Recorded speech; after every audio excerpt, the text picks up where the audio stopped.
di video kali ini saya akan memaparkan materi mengenai dinamika dan tantangan Pancasila sebagai sistem filsafat. Perlu kita ketahui terlebih dahulu apa itu filsafat. Filsafat adalah ilmu yang mengkaji hakikat segala sesuatu. Hakikat segala sesuatu berarti kebenaran terdalam, kebenaran fundamental, atau kebenaran hakiki. Dalam kajian epistemologi, Pancasila sebagai sistem filsafat dimaksudkan sebagai upaya untuk mencari hakikat Pancasila sebagai suatu sistem pengetahuan. Pancasila sebagai sistem filsafat mengalami dinamika sebagai berikut. Yang pertama, pada era pemerintahan Soekarno. Pancasila sebagai sistem filsafat dikenal dengan istilah filosofis Groundslake. Gagasan tersebut merupakan perenungan filosofis Soekarno atas rencana berdirinya negara Indonesia merdeka. Ide tersebut dimaksudkan sebagai dasar kerohanian bagi penyelenggaraan kehidupan bernegara. Ide tersebut ternyata mendapat sambutan yang positif dari berbagai kalangan, terutama dalam sidang BPUPKI pertama, persisnya pada 1 Juni 1945. Namun, ide tentang filosofis ini belum diuraikan secara rinci, lebih merupakan adagium politik untuk menarik perhatian anggota sidang dan bersifat teoritis. Pada masa itu, Soekarno lebih menekankan bahwa Pancasila merupakan filsafat asli Indonesia yang diangkat dari akulturasi budaya bangsa Indonesia. Yang kedua, pada era pemerintahan Soeharto. Pada era Soeharto, kedudukan Pancasila sebagai sistem filsafat berkembang ke arah yang lebih praktis.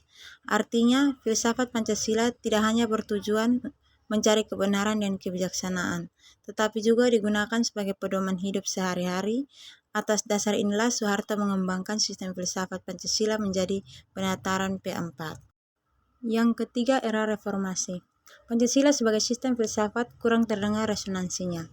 Namun Pancasila sebagai sistem filsafat bergema dalam wacana akademik, termasuk kritik dan renungan yang dilontarkan oleh Habibie dalam pidato 1 Juni 2011. Habibie menyatakan bahwa Pancasila seolah-olah tenggelam dalam pusaran sejarah masa lalu yang tidak lagi relevan untuk disertakan dalam dialektika reformasi. Pancasila seolah hilang dari memori kolektif bangsa Indonesia. Pancasila semakin jarang diucapkan, dikutip, dan dibahas baik dalam konteks kehidupan ketatanegaraan, kebangsaan maupun kemasyarakatan. Pancasila seperti tersandar di sebuah lorong sunyi, justru di tengah denyutnya kehidupan bangsa Indonesia yang semakin hiruk-pikuk dengan demokrasi dan kebebasan berpolitik. Yang berikut tantangan Pancasila sebagai sistem filsafat. Yang pertama yaitu kapitalisme. Kapitalisme yaitu aliran yang meyakini bahwa kebebasan individual pemilik modal untuk mengembangkan usahanya dalam rangka meraih keuntungan sebesar-besarnya merupakan upaya untuk menyejahterakan masyarakat. Salah satu bentuk tantangan kapitalisme terhadap Pancasila sebagai sistem filsafat ialah meletakkan kebebasan individual secara berlebihan sehingga dapat menimbulkan berbagai dampak negatif seperti monopoli, gaya hidup, konsumerisme, dan lain-lain. Yang kedua, komunisme. Komunisme adalah sebuah paham yang muncul sebagai reaksi atas perkembangan kapitalisme sebagai produk masyarakat liberal. Komunis merupakan aliran yang meyakini bahwa kepemilikan modal dikuasai oleh negara untuk kemakmuran rakyat secara merata.